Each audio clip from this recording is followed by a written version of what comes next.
If you're like most entrepreneurs, you've written down your New Year's goals before, right? You've set big goals. You've told yourself, this is the year that things finally change. Things are finally going to shift for me. And you meant it. But then the year happened. And here you find yourself scrambling in December, realizing, oh my goodness, I only have 30 days left to do the thing that I said I was going to do in January. You know, you worked so hard this year though and stayed busy. You pushed through. But somehow the growth that you really wanted never fully landed, never fully showed up. So it's not that you weren't busy. Oh, you were busy, right? Every day, busy, busy, busy, busy, busy. But that goal that you really set, that you really wanted in your heart of hearts, it didn't land, okay? And that happens to everybody. That happens to everybody in all areas of our life, whether it's relationships, whether it's in your business, whether it's your health or your weight, right? So, you know, we've all been there. But if that feels familiar to you, this video is for you and me. And that's why I'm so excited to share this information with you, because it's been in my heart for a few weeks now. I just wanted to take some time and sit here with you and just talk through things, because, you know, enough is enough. It's time that we start setting these goals and move forward, move into this year with drive, with momentum. And when these hurdles or these challenges come, we're moving so fast that we blast through any possible roadblocks, okay, that will come maybe in the February timeframe, right? It's funny because my brother is a personal trainer, and he sent out this meme that shows January 1st, all these people, the first part of January, all these people at the gym, you know, fighting for the machines, waiting on the machines, super excited. The gym is bustling. But then, you know, by the beginning of February, it's like a desert, right? It's empty. And that's how it is, not just in the way people set goals for their health, but also how we set goals for our business too. So we don't want to be that. We want to maintain the momentum consistently throughout the year. And I'm here with you. That's why I'm so excited for this video, because we're going to do this together. Okay? Because today I want to talk to you about the one step almost every entrepreneur skips, and why skipping this step is what's going to keep you and me stuck in the same cycle year after year, unless we break that cycle, right? So before you crack open a notebook, before you write down one more New Year's resolution goal, before you decide how much money you want to make this year, okay, I want you to pause just for a second, okay? You want this year to be different. You want this year to really make a difference in your life and in your family's life, right? So I'm Yvonne Bramble. I'm a business and finance coaching consultant. I help entrepreneurs and business owners scale to six figures by mastering their strategy, systems, and money mindset so they can lead their business with confidence and clarity, okay? So that's a little bit about me. But if you stay with me for the next few minutes, I promise you, I want to share some thoughts that hopefully you can walk away with maybe one or two key insights that you can now implement, some strategic insights for your business, and maybe shift your approach this year to set you up for success and really position yourself for success for the upcoming year. Let's do that together. Okay, because I've got some juicy goals that I also want to set for this upcoming year. I'm really excited for what's in store for all of us as part of the Six Figure Business Society community. And I'm looking forward to it, and hopefully you could join us and be there too. But let's dive into this video here. Part one, I want to talk to you about why goals don't work the way you think they do. Okay? Why goals don't work the way you think they do. So here's the real problem with how most people set goals, okay? When they don't meet that goal, they say, oh, the goal didn't fit. It was the goal. It was the wrong goal. But was it? You see, the goal doesn't actually fail. It's the people, it's the person that fails to evolve fast enough to support the goal. Now hear me out before this sends you to a trigger frenzy, before you get triggered. You see, every January, entrepreneurs set goals based on desire, right? What they feel in their heart of hearts. I want to do this, right? If you have a full-time job, your goal might be, you know what, I want to get from corporate to a full-time job. Maybe if you're making 6 figures, you want 10K months. Start, that's a good starting point for a lot of entrepreneurs. I want 10K months and we're going to drive this thing forward, right? Whether it's in e-commerce, Amazon FBA, or a storefront, a Shopify, or online business, brick and mortar, whatever. Again, every January, entrepreneurs set goals based on their desire, what they want in their heart of hearts. But it's not based on who they're currently being. And that's the rub. Okay, that's the rub. It's not based on who they're currently being. So they set goals that sound like, I want 6 figures, right? Or I want more clients, or I want consistency. I want financial freedom. These are awesome goals, okay? No shade, they are awesome goals. They're great goals, okay? If that's your goal, keep it, okay? But if the same identity, this is my point, if the same identity, if you come in this year with the same identity, if you come in this year with the same habits, if you come in this year with the same decision-making patterns and the same nervous system, okay? Fight, flight, or freeze, okay? If that's running the show, the outcome can't really change. It can't possibly change, okay? Because you haven't changed. See, that's why motivation fades by February. Why does motivation fade by February? Okay? Because the person hasn't shifted their identity. That's why hustle turns into burnout. Because they're trying so hard, right? They're trying to be this thing, and then they burn out because it's not integrated. They're not aligned. So they're misaligned, right? And they just crumble. That's why it feels like you're pushing uphill every year. It's an uphill battle. So you don't rise to the level of your goals, you fail to the level of your identity and your systems. You fail to the level of your identity and your systems, okay? If it's not in the calendar, okay, then it's not getting done. If it's not in the system, if there's not a process in place for you to consistently step up and do this thing that you say you want to do, then it's not going to get done. It's not going to happen. Okay? So that leads me to part 2, the step most entrepreneurs skip every year. Okay? So the step most entrepreneurs skip is auditing. They fail to audit who they're being before deciding where they're going. You see, high-level entrepreneurs don't start with, okay, what do I want to achieve? And maybe you start there, that's fine. But step back and do an audit. And start with questions like, okay, who was I being this past year? How did I make decisions when things really felt uncertain? Did I lead from clarity or from a sense of urgency, right? Was I acting like a CEO, or was I reacting, right, like an operator? Was I reacting? Was I proactive, or was I reactive, right? Because your business is always responding to how you lead, not what you say you want. And when you lead from overwhelm, your business feels chaotic, right? Because you're overwhelmed, and the business ultimately, especially a small business, is a reflection of you. Okay, so bear that in mind.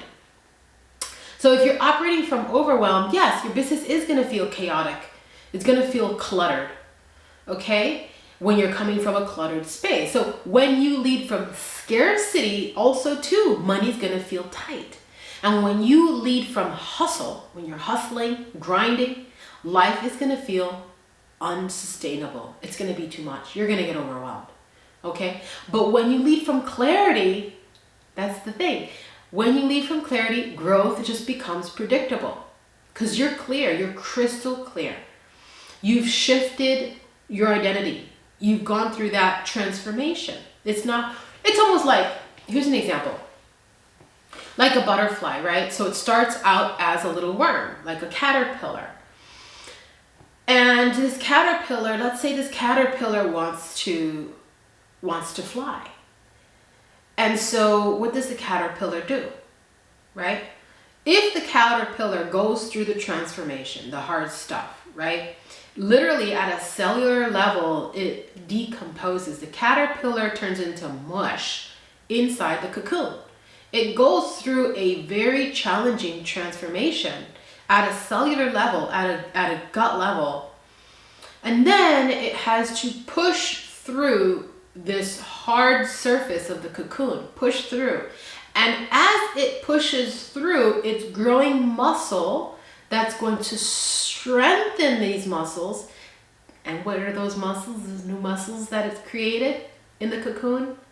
Wings, right? So through pushing through this challenging cocoon, it's strengthening its muscle, bam, and then it comes out of the cocoon and flies. Okay, there's your butterfly. The other example is a caterpillar that wants to be a butterfly, and then goes to the caterpillar shop and buys a set of wings. You know those costumes that have a little set of wings, like angel wings, that you just put it over your shoulder, put it in your arms like a book bag, and then you just carry your wings, right? So it's almost like a caterpillar that carries the wings, right? So, okay, check out my wings. But everyone knows, and they know inside, deep inside, that they're not a butterfly. Why? Because they haven't gone through the transformation, the true identity shift. See? And so that's what I'm talking about here. You have to go through this leading from clarity, leading from a place of strength. When you lead from structure, okay, and strength, then all of these things are going to feel safer. When you lead from authority, momentum is going to build. See, it's the goal that doesn't change. The leader does. You have to get in that cocoon, okay, and go through the transformation. The problem is most people don't want to go through that transformation because it's tough. It hurts. How do you think that caterpillar feels inside that cocoon? It feels terrible. It's literally gone through a cellular, like it decomposes here. It turns into mush. It just completely transforms. It's tough. After I had the twins, I had about 50 pounds to lose. And I've gotten through most of it, or at least half of where I want to be. And it's not until I had to make that hard decision that there's a transformation that has to happen. That old part of you that has served you well up to this point, that old part of you that has served you well, because you wouldn't be here if it weren't for that old self, okay? But guess what? To get to that next version, this person here has to die off, okay? The habits, the systems, even some relationships. 360. Things have to change. Okay, you mirror the 5 closest people to you. So the audit includes your relationships, how you're showing up in your relationships. It's a deep dive into yourself. It's the inner work. And most people are not ready. Oh, I'm not ready. I'm not ready for it. And they'll tell you, I'm not ready. Okay? Because they don't want to do the inner work. They're not ready to face themselves. They're not ready for the muscle that's needed. Okay? The discipline. All of these things to be able to transform. Okay? So that leads me to part 3. It's a nice segue into part 3, and I know we talked a little bit about this already, is the identity shift that creates real growth. This is where the real identity shift happens. See, 6-figure entrepreneurs don't wait to feel ready. They decide to lead differently first. They stop asking for permission, right? They stop second guessing every decision. They build systems before they're desperate. Okay, and for example, when I say they build systems before they're desperate, it's coming from a deep place, trust and belief. Okay, for example, as a coach and consultant, my business runs through the ability to do outreach, to network, right? To have visibility. So that means marketing and putting myself out there. And one channel is social media. And so I was doing this manually by myself. And then I realized that with the business, all the work that I have, and all these great ideas that I have to continue to serve and support my community, and also with the kids and just lifing, I realized, and when we went on vacation, that really became very clear that myself manually posting every single morning, every day, was just not sustainable. And I realized that I needed to invest in a third-party software that was going to support me, so that when I had the time, I can load, right, all of the content that I wanted on the day and the time that I wanted it to be shared out. And so that way I'm not in a position where every day I have to manually go ahead and do that. I set it and forget it. And I know that that's going to trickle through for the days that I need it. And so that's one example, what I mean when I say building systems before you're desperate. I got desperate. Okay, I had missed a few days, and I definitely saw the impact. So what I'm trying to tell you is get ahead of things. Get ahead of things. How? By building systems. And I also got support. So I hired a social media marketing manager to really support me and help me to see areas how I can improve and get some creative ideas, get my creative juices flowing again, okay, because I felt stagnant. So that's what I mean by building systems, okay? It doesn't have to be a full-time person. It could be someone that maybe you get from a consulting perspective, right? Maybe an hour or 2 of your time to see where you can improve. And these are systems. You could do it maybe once a month, once a quarter, and you know that you've got this relationship that's going to help you thrive in your business to get the marketing done for you, or any other area, right? So another example is entrepreneurs protect their energy. They protect their energy like an asset. Okay, and I've had to really shift things in this area with my family and friends, and really had to get very clear with what my goals were, and how, of course, I want to maintain my relationships and nurture them, because your relationships dictate the quality of your life. So it's a very important part of your life. And you also have to learn how to merge these two so that they complement each other and they work with each other, right? So that when you're with your family, you are fully present and giving them the quality and the quantity that they deserve, and that you deserve, while being with them and enjoying that time. And then also too, with your business. So really setting those boundaries is very important. So protecting your energy like an asset, right? And also not chasing growth, but really create conditions that allow growth to happen. See, and this isn't about ego, it's about responsibility, because the version of you that got you here is not the same version required to sustain the next level. And it's not failure, it's evolution. You have to evolve.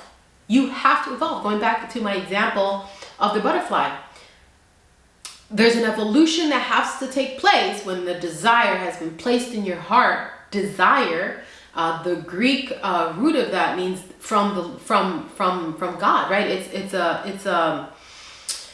It's something divine.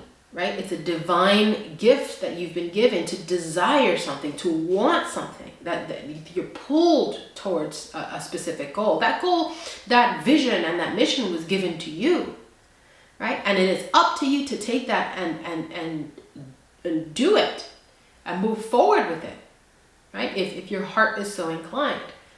So take that goal seriously, nurture that goal, plant that seed, right? And garden that soil, protect it, right? Pull those weeds, allow the sun to shine on it, right? Do whatever it is that you need to do to make sure that this goal comes to fruition, because this is your goal, okay? It's your responsibility, okay? So that leads me to part 4, which is you want to do this before you write any new goals, okay? Before you write a single goal, before you write any New Year's goal, I want you to do this instead. I want you to ask yourself this question: who do I need to become to make my next level feel normal? Not forced, not stressed, but normal. Not overwhelmed, but normal. How do I normalize this, right? How do I normalize this next level? Because when the identity shifts, when you shift your identity, the actions stop feeling heavy, okay? Consistency becomes easier. I'll give you an example. I'm writing a book right now. I'm just doing the finishing touches and I can't wait until I publish it. But at first it was very difficult for me to sit down and spend the hours that I needed to write the thing. And it was not until I had the identity shift where I literally said, I saw myself as an author. I am an author. And that identity shift, I'll tell you, it really shifted everything for me, because it just became easier for me to write. Because guess what? Authors write. Authors love writing. Authors show up to write. That's just what they do. That's normal. Okay? So of course, if I'm an author, then of course it's normal for me to, in the morning or in the afternoons when I have some time, just consistently show up and write. Right? And so that consistency becomes easier once you take on the identity. For example, if you're trying to lose weight and it's really, really hard to get to the gym, isn't it? But what changes when you change your identity? What if you see yourself as an athlete? Wow. Doesn't that change everything? If you see yourself as an athlete, your identity shifts. And you don't just go to the gym. No, you sign up for 5Ks. You go for walks or run light jogs outside during the day. You're finding ways to stay active. Why? Because you're an athlete. And that's what athletes do, right? They move and they enjoy it. And so that's kind of a couple examples for you to let that sink in. It's the identity that must shift for this transformation to happen. And success stops feeling fragile. This is how real transformation happens. It happens quietly, subtly, and internally at first. It's almost like a subtle alignment that happens, a core alignment. When your heart, your mind, and your soul, right, and your spirit, just everything lines up. Right? Your heart, mind, body, soul, and spirit just line up and you're like, this is it. We're doing this. Okay? And then it's more than just motivation. It becomes discipline. Right? Discipline becomes your friend. You find comfort in the discipline. Right? So I've had this in my heart of waking up at 5 a.m. and exercising. And this is something that I've done, but not consistently. And, this morning I just found so much comfort And it's not easy. I'll tell you, it's still not easy because when the kids are small, sometimes they get sick, and when I'm in a good rhythm of getting up at 5 a.m., then something happens, right? A kid gets sick, schedules change, and it makes it difficult. But this morning I find myself, I'm exercising, we've got a home gym, and it felt so good. Just being in that quiet before the sun comes up. And I found so much pleasure in the discipline, right? And just taking that time for myself, showing up for myself and saying, I matter. This is important. This is who I am, right? And the more you show up for yourself, doing the thing as hard as it is, the more you strengthen that muscle, right? The more you strengthen that muscle. That reminds you of the cocoon, right? And so you're strengthening that muscle, and it's just a matter of time before you bust out of that cocoon and bam, this is who you are. This is who you are, right? No more trying, you just are, right? So that's how I want you to start framing this. So part 5 in this video is how to lock this in. Let's talk about how to lock this in, right? We don't want to lose the momentum in February. We want to, remember I said in the beginning, plow forward, right? And when roadblocks come, you blast right through them because your momentum is just, your speed is so, your thrust, right, is just so strong that you're just moving forward and nothing's going to stop you. That's where we want to be, right? So now over the next 10 days to support you in this, I have this 10-part series to welcome in the new year. We are going to ring in the new year. We're going to go in with a celebration, and we're celebrating through these 10 days, okay, and maintaining the momentum. I'm going to walk you through all the things, the mindset shifts, the leadership upgrades, and the strategic reframes that separate the busy entrepreneurs from the scalable, confident CEO that I know you are, okay? And if you don't want to do this alone, guess what? Inside the 6-Figure Business Society, we guide entrepreneurs through these identity shifts intentionally while building the strategy systems and the money structures to support real growth. Now, this isn't about hustling harder, not about hustling or grinding, no way. It's about leading differently. And if you're ready to step into that version of yourself this year, click the link below and join me and this group that we're building. That's just going to be phenomenal, and I'd love for you to be a part of it. You know, tomorrow we're going to dive into the identity shift that every 6-figure entrepreneur makes, the one that no one talks about, and I'm going to see you there. I can't wait to talk through this 10-part series with you, and I'll see you on the next video. Oceans of love. Till next time.